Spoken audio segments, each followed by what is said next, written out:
কি যে বলি, মানে এমন আমন্ত্রণ পেলে তো আর না বলা যায় না। যে আমন্ত্রণ পত্র পেয়ে আপনি এত উল্লসিত আনন্দিত, সেই আমন্ত্রণ পত্র কার মহারাজ? আমার অনুমান এই পত্র নিশ্চয়ই নবাবের। তোমার অনুমান একেবারে সঠিক, রাজ্যতীষী। উমা, তাই বুঝি আপনি এত খুশি?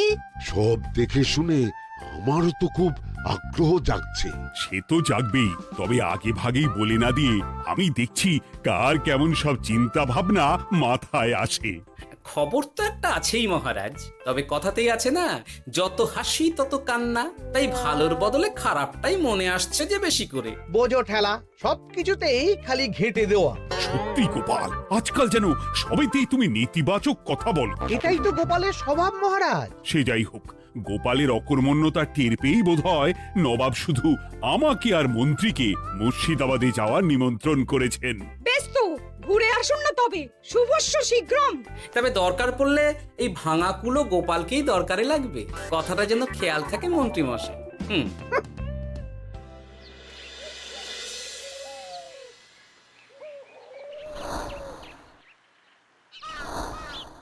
খেয়াল করেছো গিন্নি, আজকাল আমি কেমন কথায় কথায় গোপালকে চুপ করিয়ে দিচ্ছি?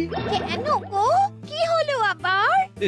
হবে আবার কি, নবাব বাহাদুর আমাকে আর মহারাজকে নিমন্ত্রণ করেছেন তার খাস মহলে। ও শুনে যে আমার কি আনন্দ হচ্ছে। ও, তাহলে এই ব্যাপার। আস্তে গিন্নি আস্তে, নবাবের ধন সম্পদ দেখার শখ মহারাজের অনেক দিনের। আমি শুনেছি নবাবের ওই খাস মহলের ভেতরেই নবাবের গুপ্ত কক্ষ আছে, যেখানে নবাব হীরা জহরত এসব রাখেন। একা তো সেখানে যাওয়া যাবে না, তাই এই মহারাজকে নিয়ে তুমি মুর্শিদাবাদে যাবে? শুধু যাবো তাই নয়, নবাবের গুণকীর্তন করে তার মেজাজ এমন ভালো করব যে নবাব সেখান থেকে কিছু দান খয়রাত করে ফেলবেন আমাকে। তাই নাকি? তবে না তো কি, গোপাল তো খেতে পাবেই না, গন্ধও শুঁকতে পারবে না। তুমি তো বারবারই চেষ্টা করো গোপালকে সরিয়ে দিয়ে বাজিমাত করতে, কিন্তু শেষ পর্যন্ত চিৎকার হয়ে যাও। গোপালই তো তখন উদ্ধার করে, সেটা তোমার খেয়াল আছে তো? আমার মাঝে মাঝে সন্দেহ হয় গিন্নি, তুমি তলায় তলায় দল বদল করে গোপালের দলে চলে যাওনি তো?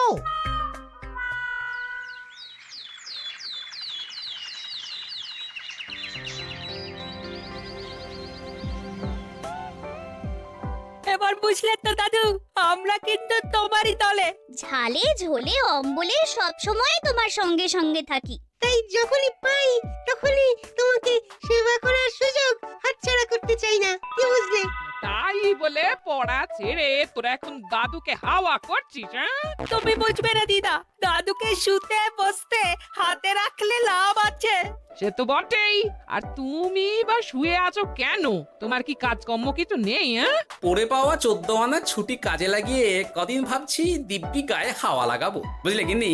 আর আমরা এসে সেটাই করে দিচ্ছি। সে তো দেখতেই পাচ্ছি। তা ছুটিটা কি শেষ শুনি? ওদিকে মহারাজ আর মন্ত্রীমশাই নবাবের কাছে গেছেন, তাই এদিকে আমি শুয়ে পড়েছি, এই আর কি। কথাতেই তো আছে, চাষি গেল ঘর, লাঙল তুলে ধর, তাই না গিন্নি? কথায় কথায় দাদু ভালোই দিয়েছে। কোথায় মহারাজ তোমাকে সঙ্গে করে নিয়ে যায়নি বলে তোমার আফসোস হবে তা নয়, উল্টে তুমি শুয়ে শুয়ে হাওয়া খাচ্ছ। আমার মন বলছে শুধু আমি নয়, নবাবও বাজাচ্ছেন ওদিকে। মহারাজ আর মন্ত্রীমশাইকে ঘটা করে কি আর এমনি এমনি ডেকে নিয়ে গেছেন সেখানে?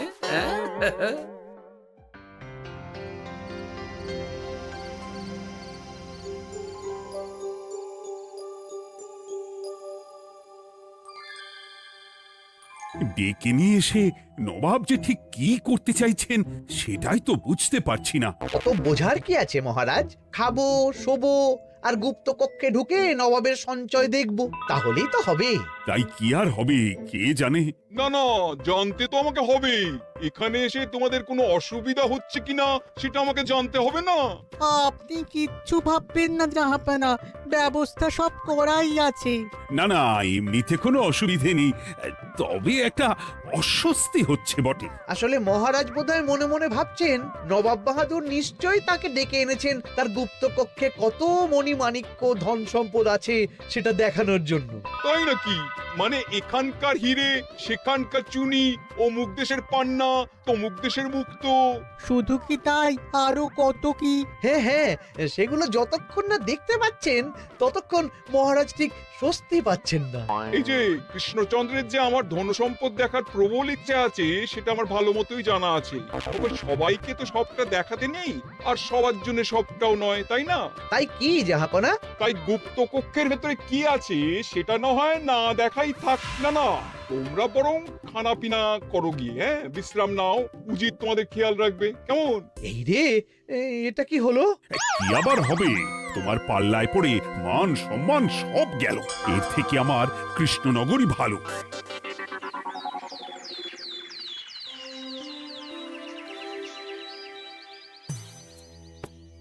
মুর্শিদাবাদ থেকে ফিরে আসার পর থেকেই কেমন থমথমে মুখ করে বসে আছেন মহারাজ। ব্যাপারটা কি? খাতির যত্ন কেমন হলো মহারাজ? কোনো ত্রুটি ছিল নাকি? না না, তেমন কিছু নয়। তবে যে উদ্দেশ্যে নবাবের কাছে যাওয়া সেটাই তো সফল হলো না। গুপ্তকক্ষে ঠিক কি কি ছিল সেটাই তো জানা হলো না, তাই না মহারাজ? উদ্দেশ্যটা আসলে কার ছিল সেটা আমি এখন ঠিক বুঝতে পারছি। তোমাকে আর সাফাই দিতে হবে না। সেই বুঝবেন, তবে দেরিতে বুঝবেন। কি আর করা যাবে, ফলে যা হওয়ার তাই হবে। না না, তাই বলে নবাব যেভাবে তার গুপ্ত কক্ষে ঢুকতে না দিয়ে আমাকে অপমান করেছেন সেটা আমি মোটেই মেনে নিতে পারছি না। মহারাজের এই অপমানের শোধ তুলতে পারে একমাত্র গোপাল, আমি নিশ্চিত। ঠিক বলেছেন, গোপাল যদি দেয় কোনো চাল তাহলেই নবাব হবেন নকল। না না, এর মধ্যে গোপালের ঢোকার কোনো দরকার নেই। এটা মহারাজ আর নবাবের ব্যাপার। তুমি চুপ করো। কে কোথায় ঢুকবে সেটা আমায় দেখতে দাও। এখানে আর দেখার কি আছে মহারাজ? নবাবের মুখের ওপর তো আর কিছু বলা যাবে না। তুমি বলো গোপাল, সুযোগ পেলে তুমি নবাবকে পাল্টা শিক্ষা দিতে পারবে কিনা? সুযোগ পাওয়া যায় না মহারাজ, সুযোগ তৈরি করে নিতে হয়। তাই আমি সুযোগ তৈরিও করব আর তার সদ্ব্যবহার করব। আর এটাও বলে রাখছি, নবাবকে নাকাল করে সুদে আসলে আপনার অপমানের বদলা নিয়ে তবে ছাড়ব।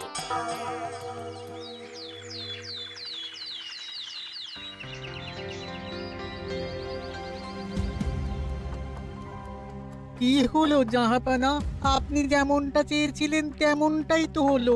মহারাজ কৃষ্ণচন্দ্র মনের কথা মনেই চেপে রেখে মুখ চুন করে পালালো। তারপরেও আপনার মন ভালো নেই?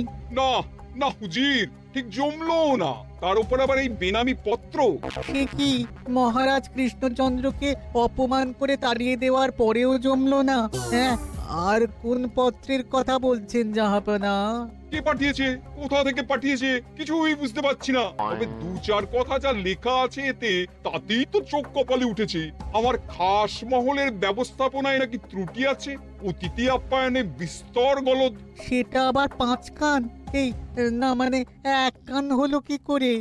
কানাকানি হোক বা না হোক, জানাজানি হতে কিন্তু দেরি নেই। নাও থালা সামলাও, এদিকে গোপালও এসে হাজির। এমনি এমনি কি আর এসেছি জাহাপনা? আসলে মহারাজ এসে আপনার খাস মহলে ছিলেন বটে, তবে যে শয্যায় মহারাজকে শুতে দেওয়া হয়েছিল সেটা ছিল অসমান আর শক্ত। তাই আমি ছুটে এসেছি আপনার এইরকম নিম্নমানের সামগ্রী আর ব্যবস্থাপনা দেখার জন্য। এখানে আবার দেখার কি আছে? সবাই তো জানে নবাবের ধন সম্পদের কথা। এবার না হয় আমি নবাবের দৈন্য দশার কথা জানাবো সবাইকে। এসব কি হচ্ছে কিছুই তো বুঝতে পারছি না। প্রথমে এই পত্র, তারপর গোপালের অভিযোগ এই মাত্র। না না না না, এই রকম হতেই পারে না। কি হতে পারে না জাহাপনা? আমার শয্যায় কোনো গলদ নেই, আর এটা শুধু তুমি চোখেই দেখবে না, একবার শুয়েও দেখবে।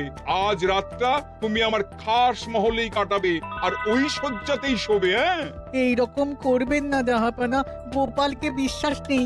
কখন যে কি করে ফেলবে তখন দেখবেন মাথা চাপড়াতে হবে। তবে এটাও শুনে রাখো গোপাল, যে গুপ্ত কক্ষ আছে যেখানে হিরে জহরাত প্রসাধনী সামগ্রী ইত্যাদি প্রভৃতি রাখা আছে, তার দরজা কিন্তু কোনো মতেই খুলবে না। সত্যি কথা বলতে কি, সেই গুপ্ত কক্ষ দেখার স্বাদ আমারও ছিল বটে, তবে কি আর করা যাবে, নবাব যেমন বলবেন সেটাই মেনে নিতে হবে। তবে মনটা আনচান করবে, এই আর কি। যাক, গোপালের মনের মধ্যেও অস্বস্তি ঢুকিয়ে দেওয়া গেছে তাহলে, হ্যাঁ? বাবা ছুঁচ হয়ে ঢোকার সুযোগ পেয়েছি, এবার ফাল হয়ে বেরোবো।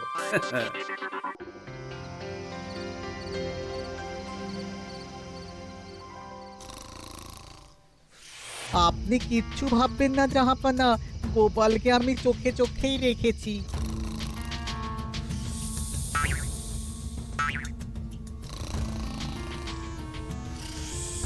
কিন্তু দেখে তো মনে হচ্ছে গোপালের শুতে কোনো অসুবিধা হচ্ছে।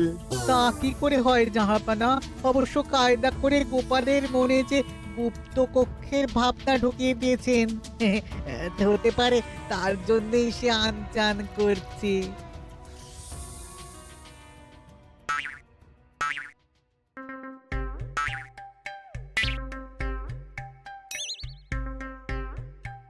ওই দেখো, গোপাল হঠাৎ কি শুরু করেছে। তাই তো, কিন্তু কি করতে চাইছেটা কি? কি হলো গোপাল, কিছু বলবে নাকি? এ কি, আমি কোথায়? ও, এটা তো রাসমহলই মনে হচ্ছে। এখানেই তো তুমি ছিলে, কি মুশকিল। আচ্ছা, তোমার অসুবিধাটা ঠিক কোথায় হচ্ছে বলো তো? না না, শুতে তেমন কোনো অসুবিধা বোঝার আগেই তো অন্য অসুবিধে শুরু হয়ে গেল। আসলে সত্যি সত্যি তো আর গুপ্তকক্ষে ঢুকতে পারিনি, তাই স্বপ্নে ঢুকেছিলাম মনে হলো। তারপর সেখানে ঢুকেই দেখতে পেলাম বস্তা বস্তা ধনরত্ন। আমি তো সেই বস্তার ভেতরে হাত ঢুকিয়ে সেগুলোকেই দু হাত দিয়ে তুলছিলাম। এবার তো বুঝতে পেরেছো যে তুমি স্বপ্ন দেখছিলে। এবার ঠিকঠাক ঘুমো তাহলে।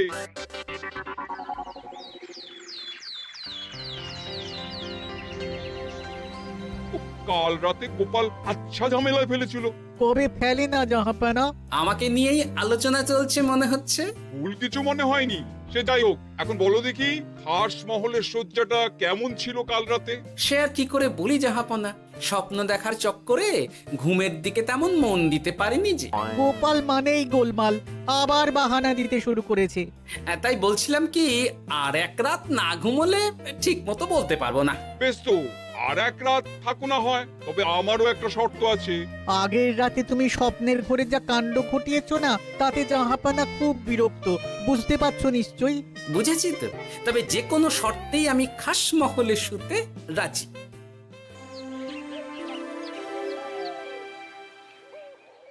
আমার এক কথায় রাজি হয়ে গোপাল নবাবের কাছে ছুটে গেল, কিন্তু কই, এখনো তো ফিরে এলো না।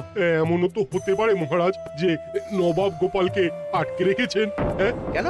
গোপাল তো দাবি করে যে সে তার বুদ্ধির জোরে যে কোনো বাধা বিপত্তি থেকে বেরিয়ে আসতে পারে। এবার তাহলে ফেঁসে গেল কি করে?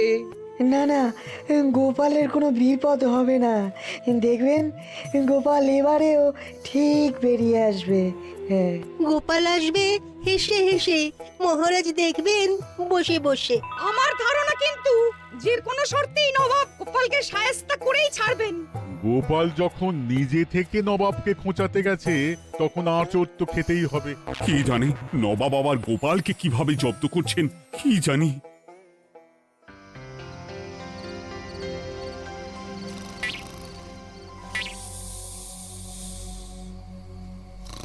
ব্যবস্থাপনায় কোনো ত্রুটি নেই জাহাপানা, তবে আজ গোপালকে না আচ্ছা জব্দ করা হয়েছে জাহাপানা। গোপালকে আজ আর বালিশ দেওয়া হয়নি। এমনটাই তো নির্দেশ দিয়েছিলাম। দেখি, আজ মনে হচ্ছে গোপাল বিশেষ ট্যাপও করতে পারবে না। কিন্তু এ কি, গোপাল যে আবার উসখুস করছে। তাই তো দেখছি। এক্ষুনি গোপালকে ঘুম থেকে ডেকে তুলে দিতে হবে, না হলে আজ আবার একটা অনিষ্ট করবে। না না, আজ আর কিছুই করতে পারবে না, বালিশই তো নেই।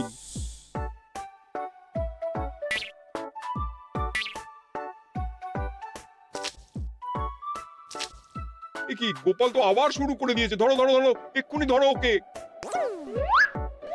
আরে ওঠো ওঠো, জেগে ওঠো গোপাল। আরে হচ্ছেটা কি? আজ আবার তোমার কি হলো? এ হে, আজ আবার একটা গন্ডগোল করেছি মনে হচ্ছে। গন্ডগোল বলে গন্ডগোল, জল ছড়িয়ে কি অবস্থা করেছো দেখো। আমার কোনো দোষ নেই, কিন্তু সেই আবার গুপ্তকক্ষের স্বপ্ন এলো আর গোলমাল হয়ে গেল। আজ আবার কেমন স্বপ্ন এলো? গুপ্তকক্ষের যেদিকে আরব আর পারস্য দেশের আতরের সম্ভার ছিল, স্বপ্নে সেই দিকে ঘুরছিলাম আজ। সেগুলো ছড়িয়ে ছড়িয়ে দেখতে দেখতেই স্বপ্ন ভেঙে গেল। বটে, দাঁড়াও, কাল সকালই তোমার ব্যবস্থা হচ্ছে।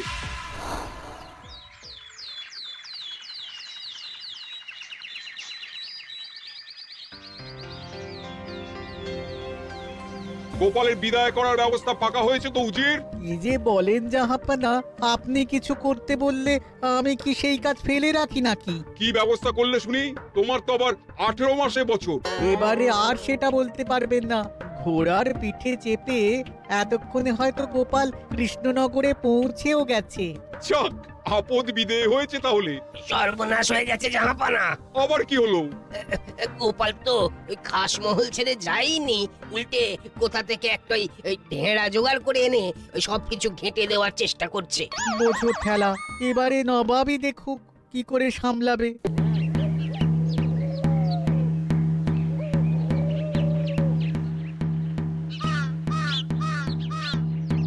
শুনুন শুনুন শুনুন। আরে আরে আরে, আরে কি শোনাচ্ছটা কি গোপাল? এখনো শোনাইনি, তবে শোনাবো শোনাবো ভাবছি।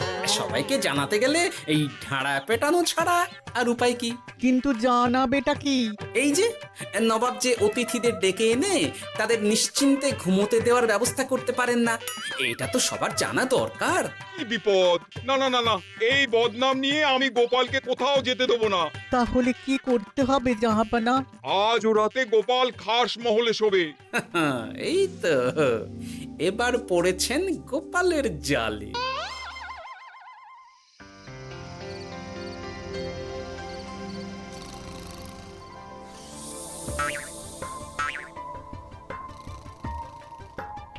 আজ গোপাল নিশ্চিন্তে ঘুমোবে। স্বপ্ন অস্বস্তি হওয়ার মতন কিছুই হবে না আজ। গোপালকে ভরসা নেই জাহাপানা, কখন যে কি করে ফেলে বলা তো যায় না। না না, আমি নিশ্চিত আজ আর কিছুই হবে না।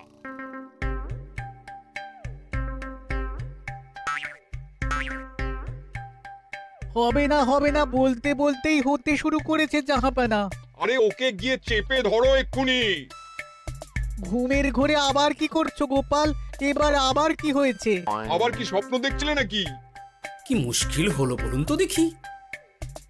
গুপ্তকক্ষে ঢুকতে পারিনি, কিন্তু তার স্বপ্ন দেখা তো থামছে না। তার মানে? আজ স্বপ্নে দেখছিলাম গুপ্তকক্ষের একদিকে দামি দামি রেশমি কাপড়, মসলিনের বিপুল সম্ভার, ওই সেগুলোই টেনে টেনে দেখছিলাম আর কি। তাই বলে পর্দা ধরে টানাটানি করতে হবে? ওই দেখুন, ওগুলোকেই তো মসলিন ভাবলাম।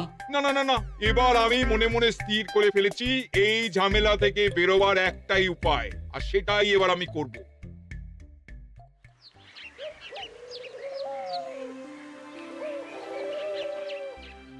গোপালের ফিরতে কিন্তু এবার সত্যিই দেরি হচ্ছে। দেখুন, হয়তো গোপাল বেশি বাহাদুরি দেখাতে গিয়ে ফেসে গেছে।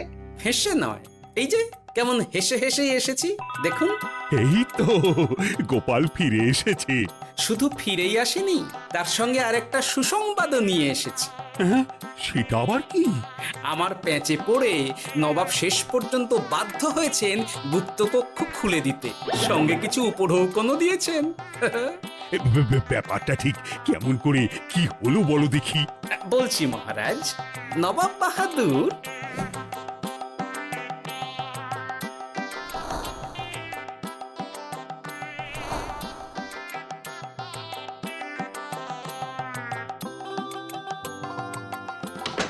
এসো গোপাল, তোমার জন্য আমি গুপ্ত কক্ষের দরজা খুলেই দিলাম।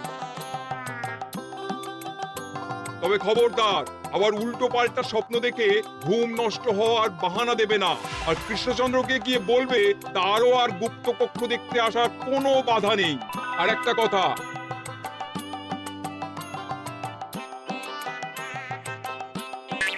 এইসব নিয়ে খুশি থাকো। তবে নবাবের খাস মহলের নিন্দে করে আবার ঢেঁড়া পিটিও না যেন। এমনিতেই সেই অভিযোগপত্র নিয়ে নবাব বাহাদুর চিন্তিত। সেই চিন্তা ঝেড়ে ফেলুন জাহাপনা, কারণ ওটা আমারই দুষ্ট বুদ্ধির ফল। অবস্থা বুঝে ওই ব্যবস্থা আমিই নিয়েছিলাম। হ্যাঁ? আগে হ্যাঁ, সাবাস গোপাল, তুমি তাহলে শেষমেশ যে কোনো উপায়ে নবাবকে মাথা নোয়াতে বাধ্য করলে। আপনাকে কেউ অসম্মান করলে আমি যে নিজেকে সামলে রাখতে পারি না মহারাজ। সত্যি গোপাল, তোমার তুলনা হয় না।